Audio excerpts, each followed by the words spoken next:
อีกแล้วพี่น้องเอ้ยจูเม่นเอ็นป้อ31 หา 32ผู้ได้ในมืออื่นนี่เนาะเวลา9 โมงพี่น้องเอ้ยใช่เบิ่งมืออื่นทางสิเท่าไหร่อ๋อมือใด35ตอนเช้า36 องศา36มืออื่นเช้านี่นะเวลา8 โมงกูสาวได้หันจะไปตุ้มผ้าห่มไปเนาะเอา31พี่น้องเอ้ยถ้ามือใดสิลบฮอตสูงๆเดี๋ยวสิถ่ายเบิ่งอีกพี่น้องอยู่รัสเซียสำหรับเมืองจูเม่นพี่น้องเอ้ยจนในช่วงนี้ก็มีแต่31 32เด้อเมืองจูเม่นพี่น้องไปเสิร์ชเบิ่งเด้ออุบบานขนาดตัวหนาวแห้งพี่น้องเอ้ยรัสเซียบ้านแต่ละหลังโอ้โถหน้าจนเหนียวอย่างกลับบ้านยามแรง18:35โอ้รถล้างบ้านเพิ่นเอาไปได้นะหนาวสินะพี่น้องเลยรถกระติดไว้จนมาบอกโดนๆได้จะค่อยมานั่งอยู่ในรถนะ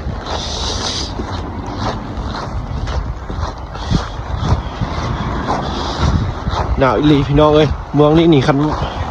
วัดอุณหภูมิได้แต่เฮามาอยู่ปีนี้ก็แม่น32ยังบ่ฮอด40 องศาพี่น้อง30 ปลายองศาเบิ่งมือใดสิหนาวสุดๆแล้วสิถ่ายเบิ่งพี่น้องเอ้ย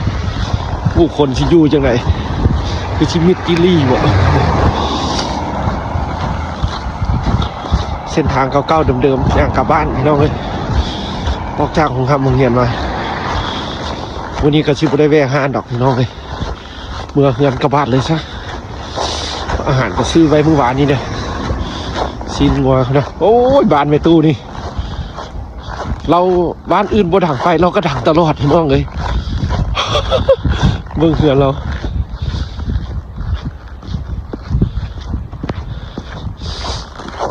ดังแบบนี้ทุกมื้อเรานะพี่น้องเลย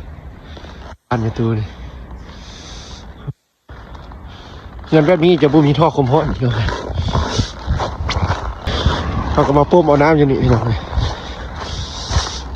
น้ำบาดาลก็หุ้งว่าบ้านคนมีไว้อย่างก็ไว้เพื่อสุกเสริญยามเกิดแบบนี้แหละพี่น้องเลยผมเถื่อท่อคาดบ่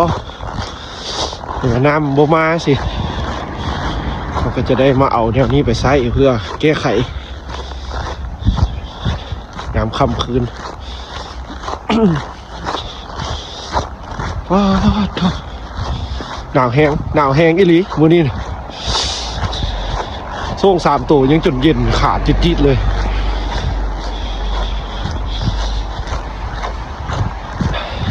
เส้นทางกลับบ้านของเขาแต่ละมื้อแต่ละเว้นไปแต่เช้ามาก็ค่ำมืดเนาะตีแต่พอพักเขาอยู่บ่ได้ไก่เจ้าโรงเรียนเอาหนาวก็ดีพี่น้องเลยจากน้อยก็สิได้เมื่ออยู่บ้านเขาฮ้อนแล้วโลกจังโบท่อเทียมกัน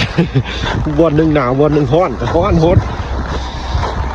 บ้านเขาพัดฮ้อนเฮงบ้านเพิ่นสนาวโหดหนาวจนลบ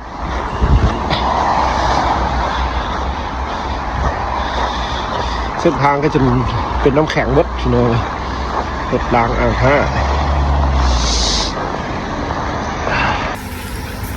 หนาวโหดพี่น้องวันนี้นะหนาวโหดแท้ๆแต่คนบ้านเพื่อนนะพี่น้องเพื่อนกันอยู่จะสั่นไปจะสั่นหนาวพี่น้องเลยเย็นแห้ง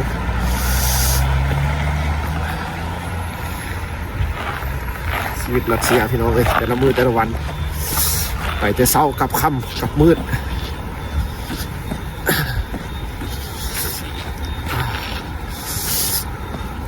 มาลองเด้อพี่น้องเอ้ยไปมักหนาวๆนะมาลองรัสเซียเด้อเดี๋ยวสุดไปประเทศอื่นนะคันมักหนาวๆแท้ๆละ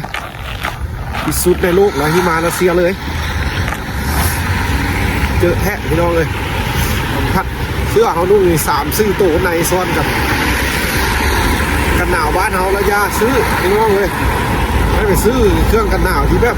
ใส่อยู่ต่างประเทศรถ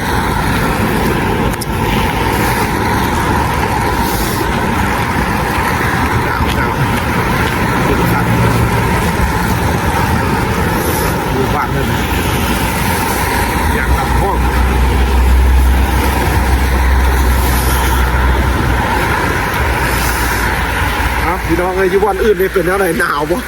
หนาวคือกันบ่โอ้แถวนี้อยากมืดเลยมือจนเอาออกของเสื้อสิบ่ได้พี่น้องเฮ้ยโบไปหานเด้อมือนี้เด้อเมื่อเฮือนเลย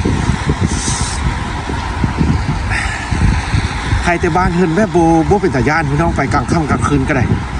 แท้ได้บ่ค่อยจะมีปรากฏการณ์อันนั้นอันนี้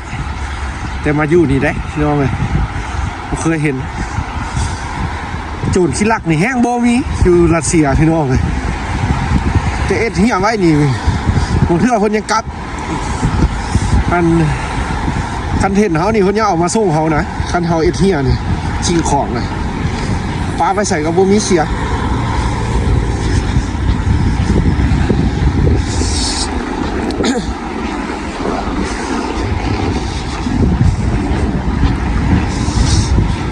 แถวนี้ก็สิหลายได้พอมันมีห้านอาหารยืนลุ่มนี่ยืนหลังห้านขายเครื่องคนจะมาลิ้นมาจินดีเลยแต่บ้านเพิ่นบ่มีดอกเพื่อเทงดังๆที่บ้านเขาเนี่ยฟังอย่างธรรมดาโจ้ถึงย่างบ่ฮอด15 นาที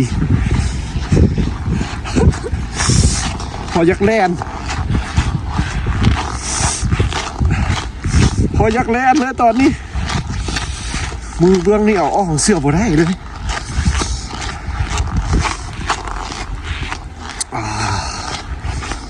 จุดจีบพี่น้องเลยไอ้กระสู้ชีวิตกระสู้น้ำกัน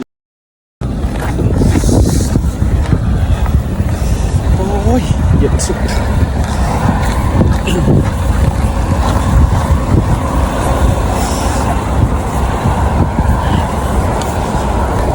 กลับบ้านค่ำพี่น้องเลย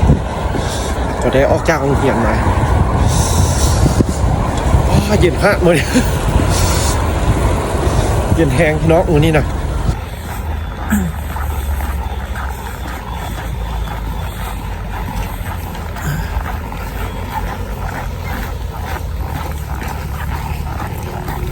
บ่ได้เข้าหางเดียวมันฟ้ามือเพื่อน